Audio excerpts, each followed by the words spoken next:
No Saber Direito desta semana, Renato Romão apresenta um curso sobre a nova Lei de Licitações e Contratos Administrativos. Os temas abordados são os princípios, as modalidades, os objetivos e aplicabilidade da legislação, bem como as execuções contratuais e as garantias legais. A aula 4 começa agora.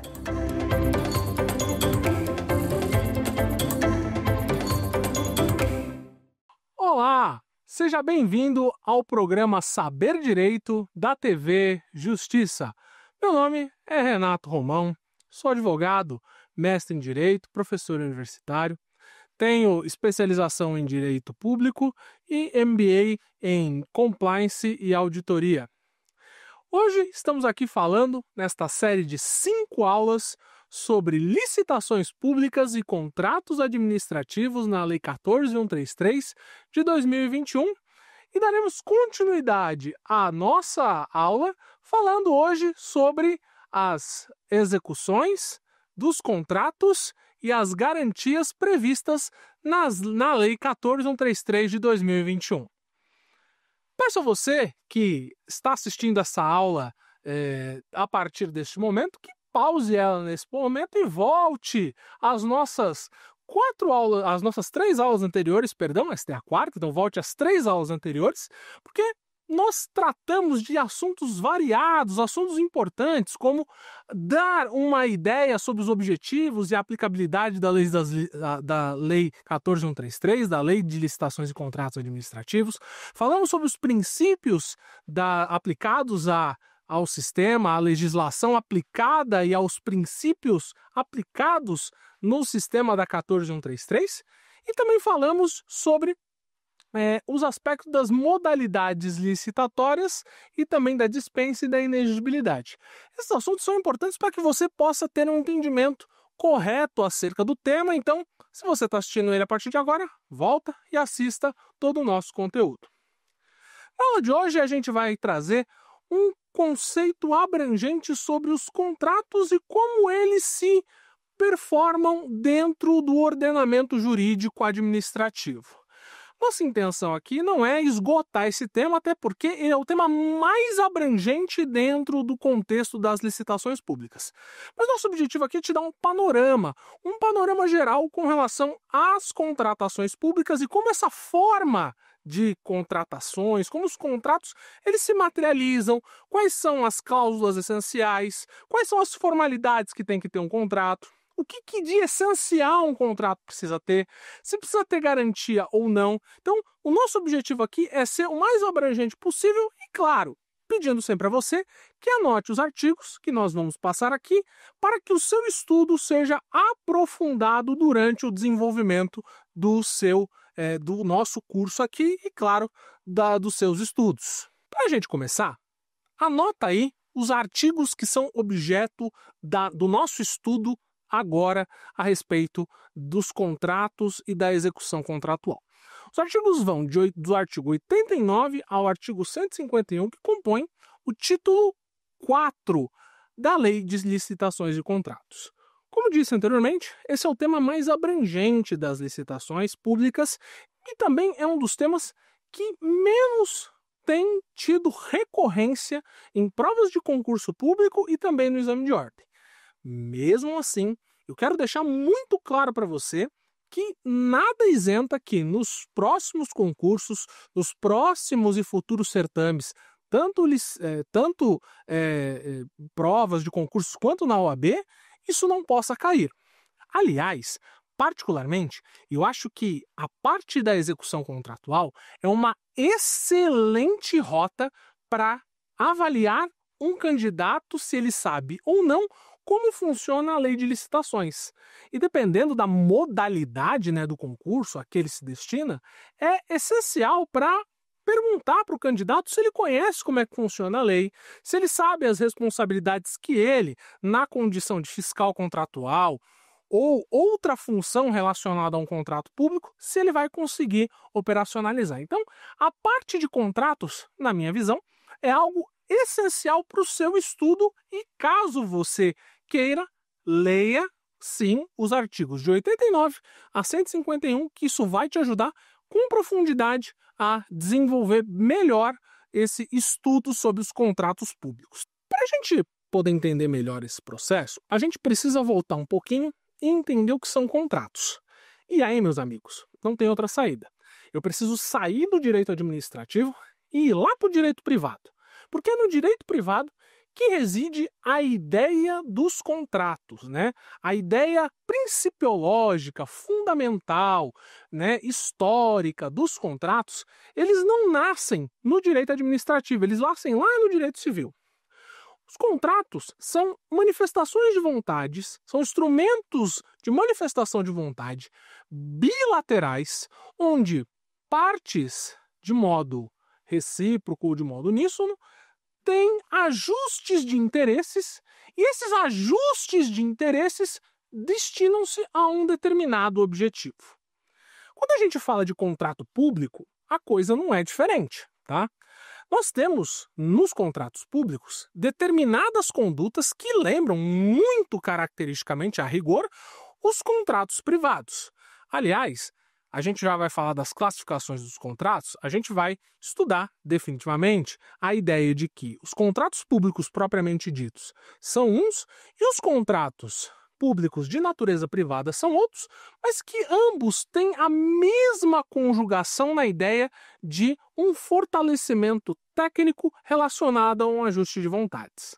Só que os contratos, então, portanto, trazem, quando nós estamos na esfera pública, na iniciativa pública, alguns conceitos, algumas regras delineadas que fazem com que a supremacia do interesse público, em regra, seja privilegiada, seja colocada em destaque.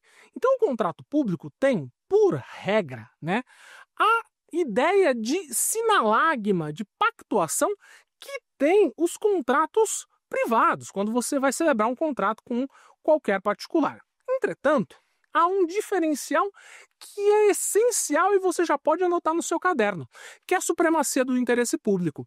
A supremacia do interesse público, princípio que nós já aprendemos em aula, faz com que os contratos vinculados entre a administração pública e o particular tenham características um pouquinho diferentes que os contratos normais, fazendo então por que o interesse público seja ressaltado. E aí, meus amigos, o interesse do particular ele fica nesse ponto diminuído em face do interesse da coletividade. Então, é importante que a gente destaque primeiramente. Quando a gente fala de contrato público, nós estamos falando de pactuações nas quais a atividade pública, buscando com a atividade privada, mantém uma relação jurídica. Essa relação jurídica tem dentro da ideia estatal, legal, a mesma proporcionalidade que um contrato civil. Só que com diferenças, com algumas diferenças.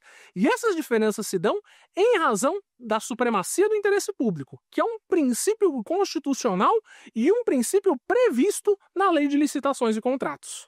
Tem mais um detalhezinho importante com relação aos contratos públicos. O contrato público também precisa garantir que os serviços públicos nele estabelecidos continuem. Dentro disso, nós temos a continuidade dos serviços públicos. Também é um princípio constitucional administrativo, mas que, de modo geral, obriga a continuidade dos serviços públicos, inclusive ainda que a administração pública não pague, não remunere, tá? Existe prazo para isso, mas a administração pública pode eventualmente estar inadimplente por um certo período e você ainda ter que prestar o serviço público de maneira obrigatória. Então, a supremacia do interesse público, associada aí à necessidade da continuidade dos contratos e dos serviços públicos, faz com que os contratos públicos tenham algumas características, então, portanto, diferentes de um contrato com a iniciativa privada. Tudo isso para te dizer que fazer contrato com a administração pública é bom, é ótimo, é maravilhoso. Só que tem detalhes importantes que você precisa estar atento antes de celebrar com a administração pública, tá bom? Como eu ia dizendo, os contratos da administração pública, eles têm duas classificações, inclusive doutrinárias, extremamente importantes. A primeira delas, os contratos administrativos propriamente ditos. E a segunda, os contratos da administração pública, os contratos de direito privado da administração pública. Então, contratos administrativos, propriamente ditos, e os contratos de direito privado da administração pública. Vamos ao segundo deles para melhorar a explicação, até porque o primeiro deles é o objeto da nossa aula hoje. Os contratos de direito privado da administração pública são contratos que são considerados a exceção da regra quando nós falamos de contratos da administração pública. São contratos que, em razão de sua natureza peculiar, a administração pública não goza das mesmas prerrogativas dos contratos administrativos propriamente ditos que nós falamos anteriormente e que vamos tratar aqui na nossa aula, especialmente com relação às licitações públicas. São contratos que, em razão das condições de natureza privada, não possuem as mesmas prerrogativas contratuais, as mesmas condições contratuais que um contrato de natureza pública, eminentemente pública, tem. Para dar um exemplo, os chamados contratos de seguro, né?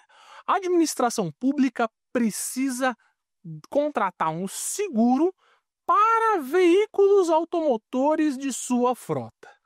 Quando ela procura uma empresa de seguros, qualquer que seja ela, mesmo depois do devido processo administrativo, licitatório, enfim, etc., a administração pública se submete a um contrato de natureza eminentemente privada. Quando a administração pública, então, portanto, vai assinar o contrato com a companhia de seguro, esse contrato é o mesmo contrato que tem as regras estabelecidas, por exemplo, no seguro, pela Superintendência de Seguros Privados. Então, a administração pública não pode lançar mão da superioridade administrativa que ela tem. Então, ela, nesse ponto, está em pé de igualdade com a administração privada, na realidade, com o direito privado. E, por essa razão, considera-se que esse contrato é um contrato de direito privado da administração pública. Além disso, podemos dar outros exemplos. O contrato bancário, quando a administração abre uma conta, ela também se equipara a um particular. O contrato de locação. Enfim, toda vez que a administração se submete às mesmas condições, às mesmas práticas que um privado, ela está subscrevendo, está assinando um contrato de direito privado da administração pública. Ele não segue as mesmas regras que um contrato administrativo propriamente dito. Já os chamados contratos administrativos, os propriamente ditos, são contratos nos quais a administração pública vai lançar mão de suas prerrogativas, de suas vantagens, de sua condição estatal para fazer valer o chamado interesse coletivo, ou, o que nós já aprendemos, supremacia do interesse público. Esse princípio maravilhoso que é extremamente importante para a compreensão da nossa lei, da nossa lei de licitações e contratos administrativos. A supremacia do interesse público obriga, assim, portanto, que o particular, ao subscrever, ao assinar um contrato com a administração pública, se submeta a um conjunto de regras que, em vias particulares, não aconteceria. Quando o particular se submete a assinar um contrato público com o Estado, ele tem que se submeter às condições determinadas pelo Estado para que ele continue a executar o contrato, para que ele possa executar esse contrato. Porque senão, acabou. Há uma outra condição. O Estado não vai discutir cláusulas com o particular.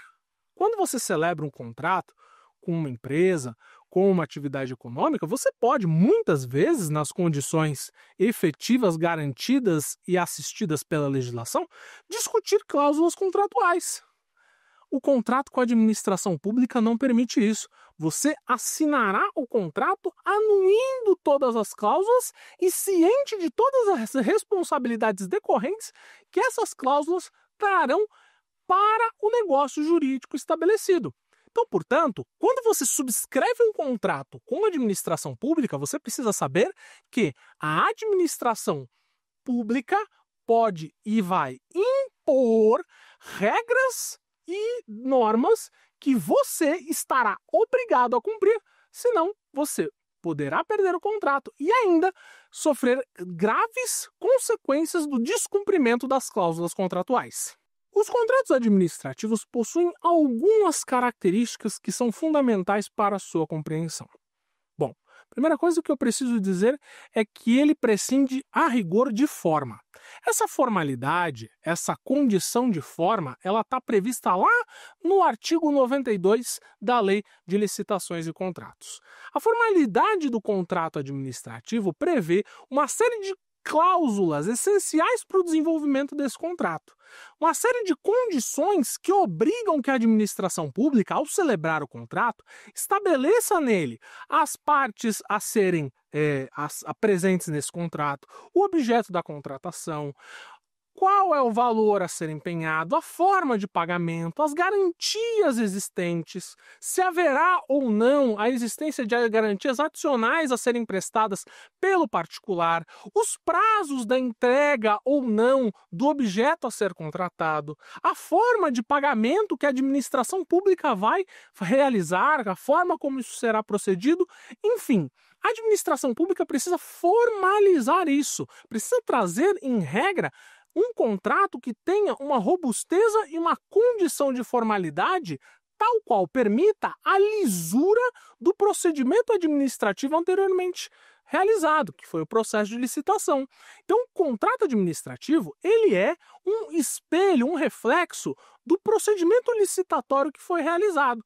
Vencida, então, por tantas etapas, convocada a empresa, convocado o vencedor do processo licitatório para subscrever este contrato precisa conter regras jurídicas essenciais que estão lá no artigo 92 para que essas funcionalidades, para que essa formalidade garanta a lisura do processo e bem como garanta que o objeto licitado seja entregue da forma que ele foi previsto lá no edital ou antes, lá nos instrumentos preparatórios. Sem essa formalidade, não há garantia de que o objeto licitado seja entregue da maneira ou da forma como ele foi licitado no certame licitatório. Uma das formas mais importantes que eu julgo é que o contrato administrativo ele precisa ser escrito. Professor, só está me dizendo uma coisa extremamente óbvia. É claro, em regra, todos nós sabemos que o contrato administrativo ele precisa ser escrito, mas evidentemente que nós temos exceções. Situações excepcionais podem permitir que o contrato administrativo não tenha a sua condição de escrita, como, por exemplo, pequenas compras de pronto pagamento até um determinado valor previsto na legislação podem autorizar que a administração pública compre algo de maneira imediata, necessitando de maneira para entrega imediata, e a entrega imediata entenda-se até 30 dias, para que dentro desse lapso temporal a administração tenha um determinado objeto, um determinado bem necessário a seu desenvolvimento, à sua atividade. Mas atenção, isso é uma exceção à regra. A regra é de que o contrato administrativo seja escrito, seja formalizado, até para que haja também a publicação deste ato no devido Portal Nacional de Compras Públicas, para que haja lisura e transparência desse procedimento junto aos órgãos de fiscalização e controle, que nós vamos tratar mais à frente. Então, graças à forma escrita, é que nós temos esse desenvolvimento para permitir, para autorizar que o contrato, uma vez escrito, transpareça à sociedade a lisura correta e efetivamente traga a nós a devida responsabilização caso esse contrato tenha algo de errado. Lembra vocês, e como eu já estava dizendo, que os contratos públicos eles precisam ser escritos e eles precisam ser publicados no Portal Nacional de Compras Públicas. Isso está lá no artigo 94 da Lei 14.133. Anota aí, artigo 94 da Lei 14.133. O inciso 1, inclusive, fala para disponibilização e licitação, 20 dias e para compras diretas, 10 dias. Então anota aí, licitações, e aí todas as modalidades, 20 dias para as publicações. Compra direta, inexigibilidade ou dispensa, 10 dias para a publicação. Por que isso, professor? Porque tem que ser tão rápido? Porque nós estamos tratando de dinheiro público, nós estamos tratando de verba pública que está sendo disponibilizada. E quando nós estamos tratando disso, é necessário que, no menor lapso temporal possível, isso seja dado publicidade à sociedade. Sem a publicidade, há possibilidade de que algum vício, algo ocorra, sem que a sociedade possa responsabilizar eventuais atos que venham a ferir a moralidade administrativa. Um instrumento contratual, portanto, ele é obrigatório. As exceções, como eu disse aos senhores e às senhoras, estão nas condições de compra direta ou dispensa. Mas lembro a todos e todas, a ausência eventual de um instrumento contratual não significa que não haja necessidade de um procedimento administrativo. Há necessidade, por exemplo, quando nós tratamos de uma dispensa, de formalizar isso com uma nota fiscal, uma nota de venda, um determinado pedido da administração, para que haja a devida satisfação do gasto público que está sendo realizado. Porque você, na sua casa, meu querido amigo, minha querida amiga, você não dá satisfação do seu salário para alguém? Você não dá satisfação daquilo que você gasta para alguém? Por que a administração pública, que não é efetivamente a reunião de todos os valores que nós confiamos à administração para ser efetivamente utilizados na gestão da coisa pública, por que isso tem que ficar sem nenhuma justificativa? Não pode. A administração pública precisa dar satisfação, inclusive, daquilo que ela gasta de maneira rápida, de maneira direta, para que não haja, claro, o abuso, o desvio, a conduta improba do administrador público na condução dos procedimentos licitatórios. A administração pública pode ainda pedir garantias contratuais.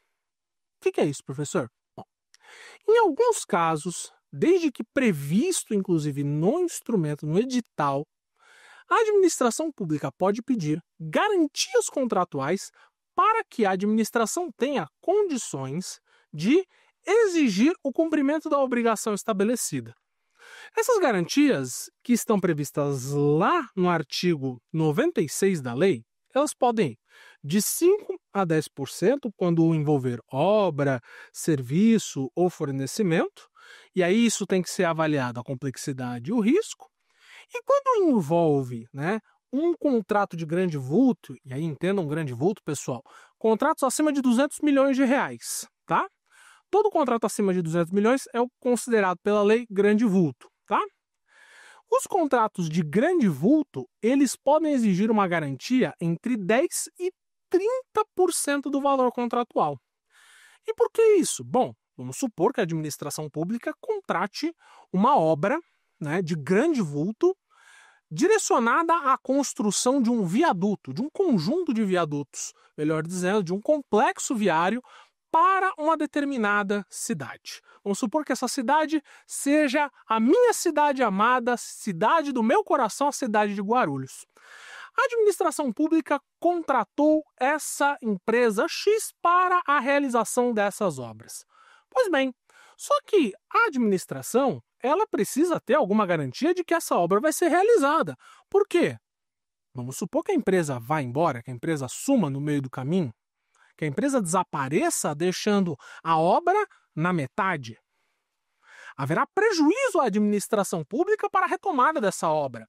Haverá prejuízo à sociedade que precisará reabrir um processo licitatório para a retomada de uma construção e, nesse meio tempo, quem vai sofrer é o cidadão que vai precisar pegar a rodovia, pegar a estrada, enfim, utilizar daquele serviço, e vai haver, então, portanto, uma complexa problemática a ser resolvida pela administração, onde o dinheiro da administração pública está, então, portanto, sendo perdido.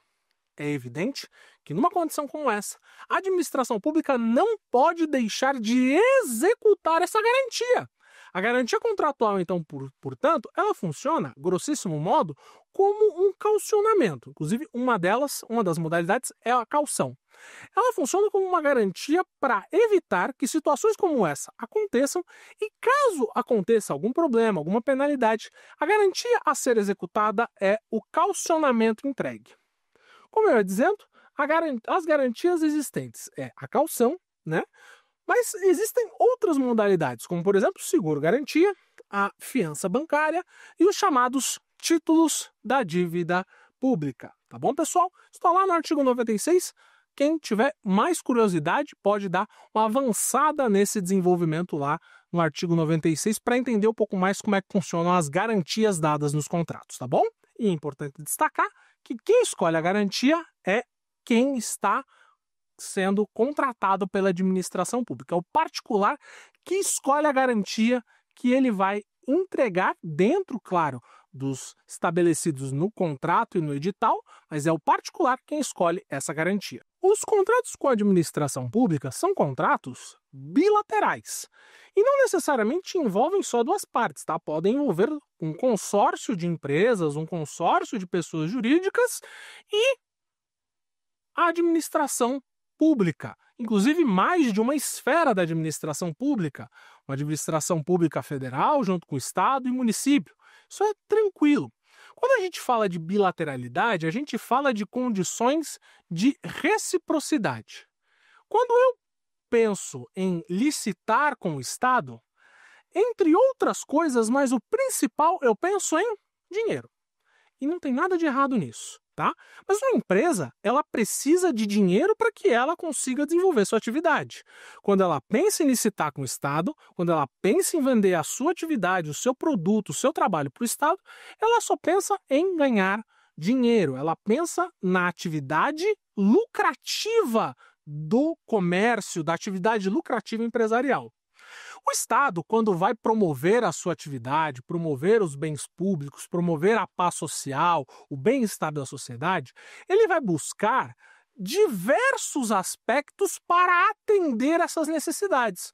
A construção de uma escola, a construção de um viaduto, a entrega de uniforme escolar, a entrega de merenda, enfim, o Estado precisa abranger uma série de coisas.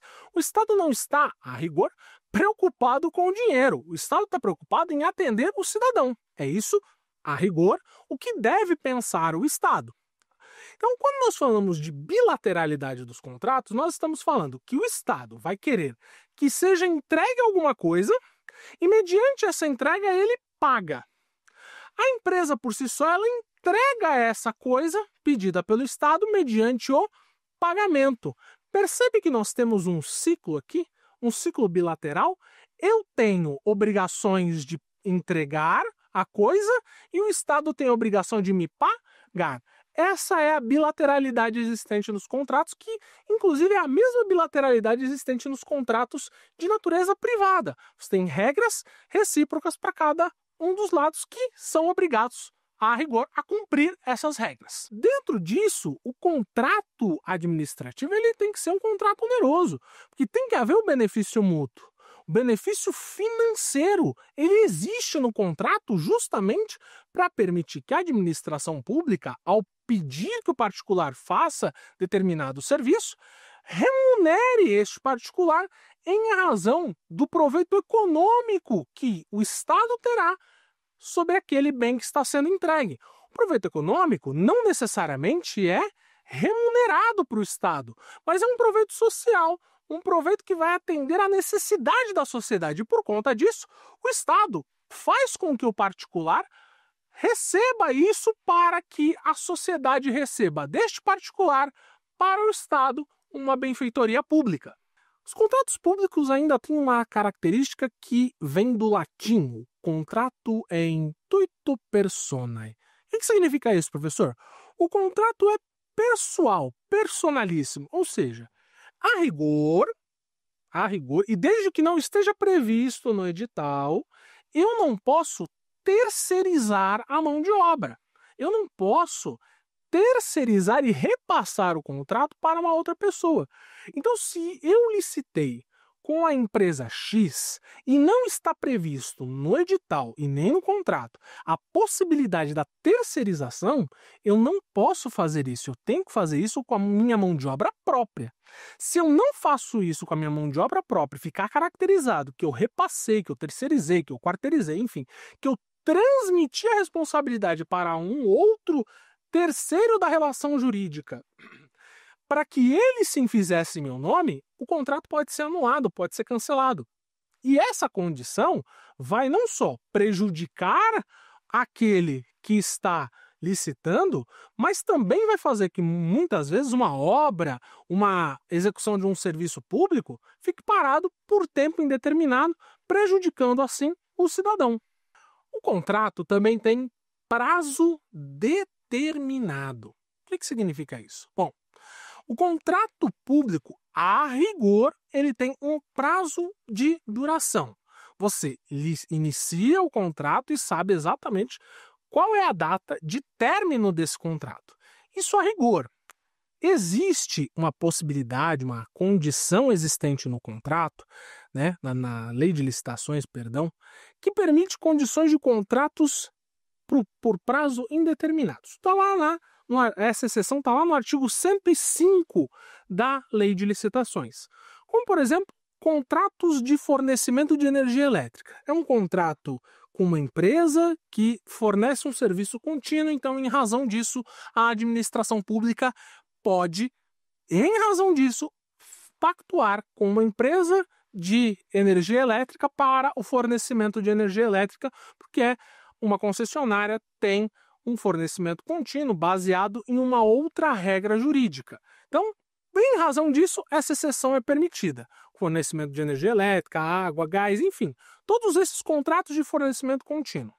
Agora, os demais contratos, eles precisam ter prazo, justamente para garantir que a administração pública continue a sua busca da proposta mais vantajosa, de uma proposta que se adeque melhor às condições financeiras da administração pública. Porque se eu deixo o contrato por prazo indeterminado, eu vou estabelecer um valor e esse valor nunca mais vai ser modificado. Então, a administração pública vai poder continuar a sua busca por melhores condições, melhores fornecedores e melhor preço, para garantir efetivamente o atendimento a essa condição licitatória. E por último, nesse conjunto de características dos contratos, nós temos as chamadas cláusulas exorbitantes. O que é isso, professor? Bom, as cláusulas exorbitantes são aquelas que conferem à administração pública uma condição de superioridade, como, por exemplo, a possibilidade de rescisão unilateral prevista no artigo 138, inciso 1, ou a alteração do contrato, artigo 14, inciso 1.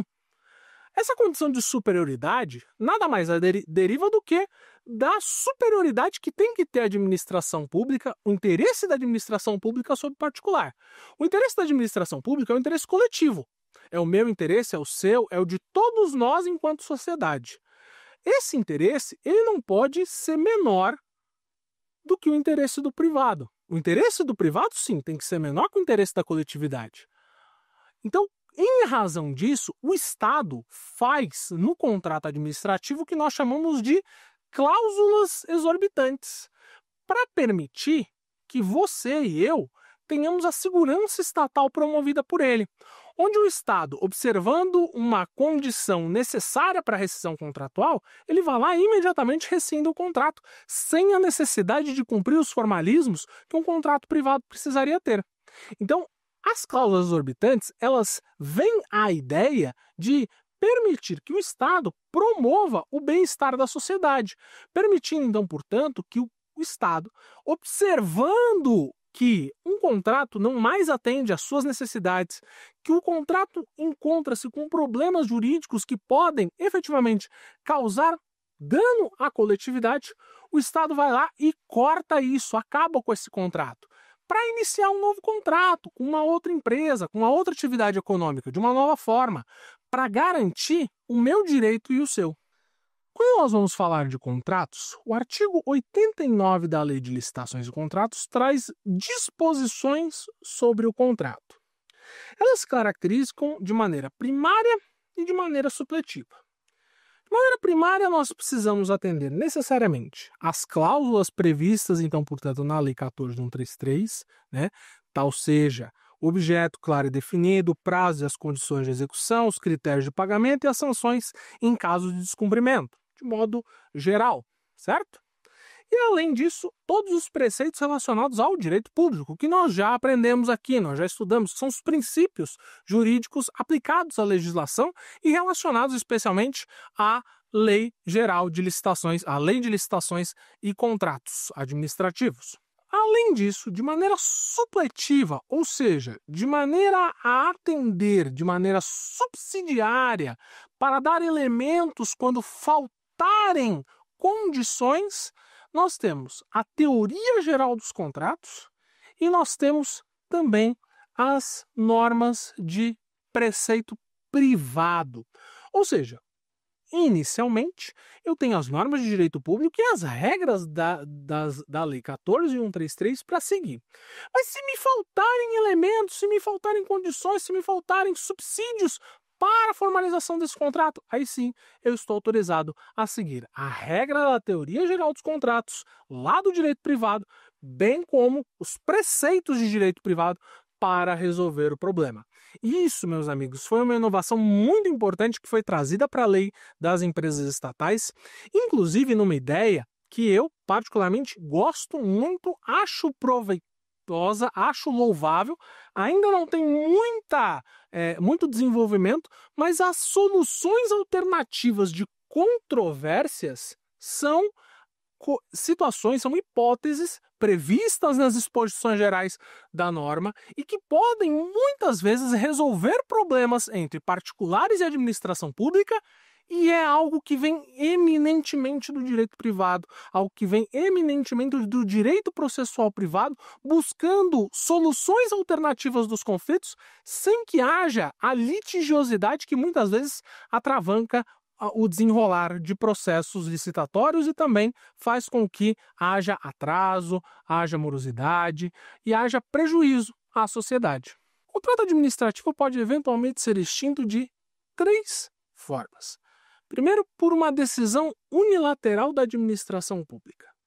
Esse contrato, eventualmente, não caminhando muito bem, dentro de uma fundamentação, dentro de uma análise que vai ser feita em razão de algum fator que traz prejuízo à administração, pode efetivamente ser rescindido unilateralmente pela administração pública, por escrito, e não pode decorrer de conduta da administração pública e sim de conduta do particular. Ele pode ser rescindido também por vontade de ambas as partes, através dos processos de conciliação, mediação e comitê de resolução de disputas.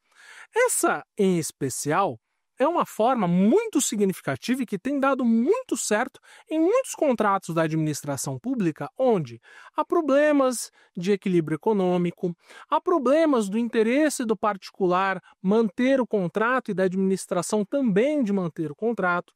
Então, em muitos casos, a resolução dessas condições permite que tanto a iniciativa privada quanto a administração pública cheguem ao consenso, resolvendo a contenda e permitindo que o Estado possa, eventualmente, licitar caso ele precise, caso ele demande, sob novas condições, sob novos preceitos, sob um novo edital, e permitindo o particular que saia da prestação de serviços sem maiores complicações, sem maiores problemas. E, via de regra, isso tem sido muito positivo, porque impede que a administração pública, eventualmente, problematize, traga grandes consequências para uma atividade econômica que, por alguma razão, não tem mais condições ou interesse de prestar o serviço público. E, por último, nós temos a possibilidade das decisões judiciais e das decisões de Câmara Arbitral. Lembrando que as decisões de Câmara Arbitral precisam estar constando no contrato, né? O contrato precisa prever cláusula arbitral para que o contrato possa ser levado à discussão em Câmara Arbitral. Então, é necessária a previsão prévia de determinação por Câmara Arbitral e, eventualmente, em não havendo decisão judicial, liminar ou de mérito que venha a extinguir a obrigação jurídica contratual do particular ou do Estado. E lembrando, todas essas condições obrigam o que a gente já tinha falado de motivação e ampla defesa. Nesse sentido, dá uma olhada no artigo 137 da Lei de Licitações, Lei 14.133 de 2021, que você vai ter maiores desenvolvimentos com relação a isso. E aí temos uma parte da contratação pública, dos contratos públicos, que são relativas ao recebimento. O que é o recebimento? Bom, o recebimento da obra, do serviço público, daquilo que foi o objeto da licitação. Bom, quando nós estamos falando do recebimento relacionado a uma obra ou um serviço, nós temos duas condições que ocorrem, né? O chamado recebimento provisório, quando você tem parte da atividade, da obra, do serviço que está sendo desenvolvida, então você tem o recebimento provisório, ou você tem o chamado recebimento definitivo. Quando você tem um recebimento provisório, você tem que ter um responsável técnico para acompanhar e a necessidade de detalhamento disso. Lembro a todos os senhores e as senhoras, a gente aprendeu em aulas anteriores que o princípio da segregação de funções obriga que a atividade do Estado, ao licitar, ao desenvolver os processos licitatórios, tenha a condição de, fazer o processo licitatório, seguindo todos os trâmites, mas quando chegamos na fase contratual, a gente precisa de outros profissionais que vão agir na fase de contratos, fiscalizando efetivamente o contrato, fiscalizando o cumprimento das cláusulas estabelecidas no contrato público previsto e subscrito pelas partes. Então, quando você dá o recebimento parcial da obra, recebimento provisório, melhor dizendo, da obra, você tem a necessidade de ter formalismo de termo detalhado para que haja o conhecimento da administração pública daquilo que está sendo recebido efetivamente. Quando você tem o termo de definitivo recebimento de uma obra ou um serviço, de igual condição, você precisa ter a assinatura da equipe ou do agente de contratações ou da comissão, ou ainda um responsável técnico para fiscalizar aquilo que está sendo entregue. Isso acontece porque a administração pública não pode receber algo que não foi objeto licitatório. Vamos supor que eu tenha adquirido diversos tablets, modelo X, PTO, como esse que está em minhas mãos. Quando a administração pública vai receber, os tablets entregues são de outra natureza. Se você me entregar este mesmo aparelho e me disser que ele tem outra configuração, eu vou acreditar porque eu não sou um técnico. Eu não sou alguém especializado na análise, no conhecimento técnico em informática, em tecnologia da informação. Então, para isso, um técnico responsável, uma pessoa da área, possivelmente alguém que até venha a lidar com esses equipamentos no futuro, é a pessoa mais indicada pela administração para receber esses bens, receber esses produtos e avaliar tecnicamente se eles se enquadram dentro daquilo que foi objeto da contratação ou não. É importante a gente destacar, meus amigos e minhas amigas, que a licitação ela tem a finalidade de garantir que aquilo que foi comprado pela administração, aquilo que foi pactuado pela administração, seja efetivamente entregue à sociedade. Não dá para que a administração pública compre uma coisa e, ao ser entregue, ser outra. Porque isso traria prejuízo à administração, prejuízo a você, prejuízo a mim, prejuízo a todos nós. E é por isso que o objeto entregue ele pode ser rejeitado, no todo ou em parte, trazendo assim à administração pública duas condições: ou a determinação da correção daquilo que precisar ser feito, ou ainda o cancelamento e anulação do contrato em face da entrega de objeto diferente daquilo que foi pactuado. podendo causar sanções administrativas à empresa que eventualmente tenha tomado essa conduta. Por isso que o processo de fiscalização dos contratos, ele precisa ser alguma coisa extremamente bem estruturada. Fiscalização contratual é algo que precisa ser feita de maneira constante. Ser fiscal de contrato é algo extremamente ativo do ponto de vista administrativo. O fiscal contratual precisa saber o que está sendo feito, se o que está sendo feito está sendo entregue da maneira que foi pactuado. Ele precisa conhecer o contrato administrativo e o edital. Ser administrador do contrato significa dizer que você é responsável por validar um contrato administrativo e o bem que está sendo entregue à administração pública. Você é o responsável, então, por dar o ok, o seu aval, se aquele produto ou serviço está sendo entregue da maneira que ele foi pactuado com a administração. Então, fiscalizar o contrato é tão importante quanto prover uma boa licitação. Aliás, eu acho que prover uma boa licitação é importante, mas fiscalizar o cumprimento é mais.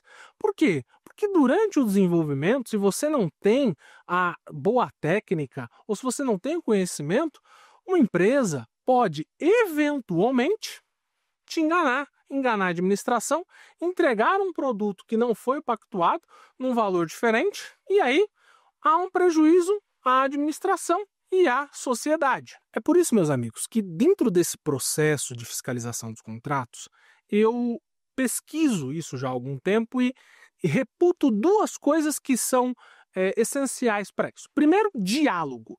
Você precisa ter constante diálogo com as empresas, com os representantes das atividades econômicas, porque essa relação entre fiscal e empresa é o que vai ser a chave para entrega correta do objeto dentro do prazo executado da maneira certa.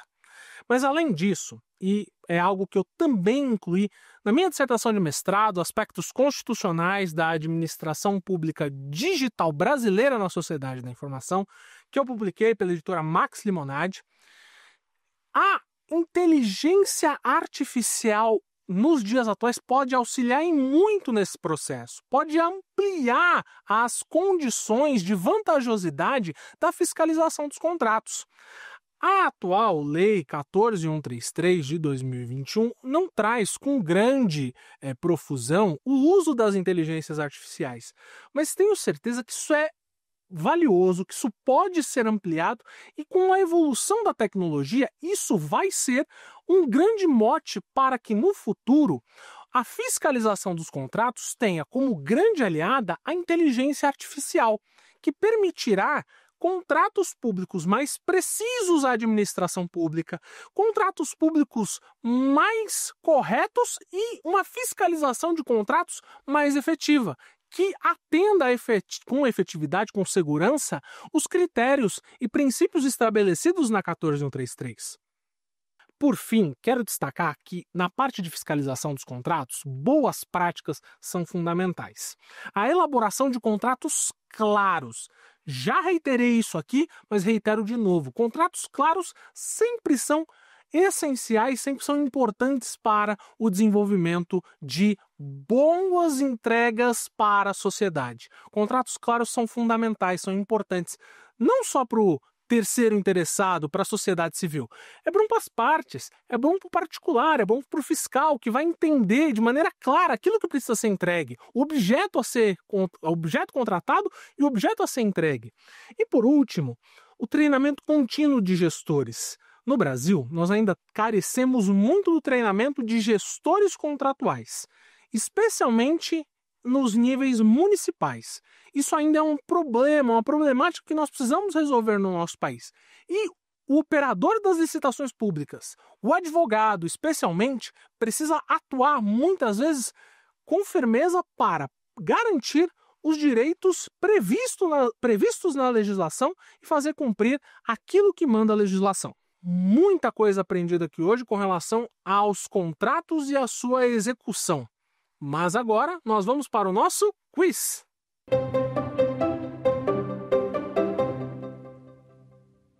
O gestor de contratos administrativos é responsável por Alternativa A, redigir os editais de licitação. Alternativa B, supervisionar o cumprimento das cláusulas contratuais. Alternativa C, gerenciar os recursos humanos contratados. Alternativa D, realizar a cotação de preços no mercado. E a alternativa correta aqui é a alternativa B, supervisionar o cumprimento das cláusulas contratuais. Como a gente estava dizendo aqui, agora há pouco, a respeito dos contratos e dos processos de fiscalização, os gestores de contrato, os fiscais contratuais, são aqueles que vão supervisionar o seu cumprimento, são aqueles que vão dizer se os cumprimentos das cláusulas, os prazos, os objetos estão sendo entregues com qualidade. Se aquilo que a administração pública licitou é aquilo que está sendo entregue. Ele é o olho da administração. Cláusulas essenciais em contratos administrativos incluem: alternativa A, penalidades aplicáveis e garantias exigidas. Alternativa B, dados financeiros da empresa contratada. Alternativa C, histórico de litígios do contrato. E alternativa D, política interna da administração pública. Nesse caso aqui, a alternativa A, penalidades aplicáveis e garantias exigidas. Como eu disse aos senhores e às senhoras durante o desenvolvimento da nossa aula, as cláusulas essenciais têm que incluir as penalidades e eventuais sanções pelos descumprimentos. Caso a administração pública observe o descumprimento das cláusulas, o particular precisa ser sancionado.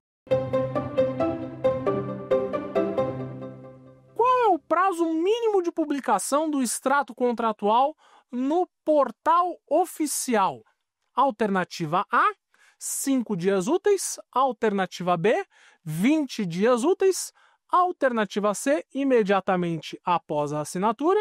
E alternativa D, 3 dias úteis.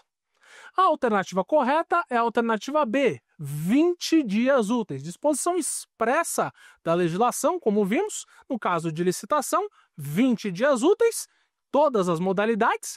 No caso de dispensa ou inexigibilidade, compra direta, 10 dias úteis. Obrigação de publicação no Portal Nacional de Compras Públicas. Para a gente aproveitar, pessoal, só para aproveitar o gancho dessa nossa última pergunta aqui, que está lá no artigo 94 da Lei de Licitações e Contratos, que fala a respeito do prazo de 20 dias para publicação no Portal Nacional de Compras Públicas, essa inovação trazida pela Lei 14.133, é importante a gente dizer que o requisito da publicação é indispensável para tornar eficaz o contrato. Vamos supor que a administração pública não venha a publicar este contrato. Este contrato pode ser invalidado. Atenção, hein? Isso já caiu em concurso público e isso pode cair em novos concursos públicos. Então, atenção. O contrato precisa necessariamente ser publicado no Portal Nacional de Compras Públicas, facultado ainda a publicação em outros sítios, como os sítios municipais ou estaduais dos órgãos competentes relacionados àquela licitação. Então, atenção a isso, pessoal, muito importante essa questão. Agradeço aqui mais uma vez a oportunidade dada a mim pela TV Justiça e eu encontro vocês na nossa próxima aula, onde falaremos sobre sanções nos contratos administrativos e faremos um resumo sobre o desenvolvimento dessas nossas 5 aulas que nós tivemos aqui. Espero você lá e até logo! Quer dar alguma sugestão de tema para os cursos do Saber Direito? Então mande um e-mail para a gente, saberdireito@stf.jus.br. Você também pode estudar pela internet. Acesse o nosso site radioetvjustiça.jus.br ou pode rever as aulas no canal do YouTube, @Rádio e TV Justiça.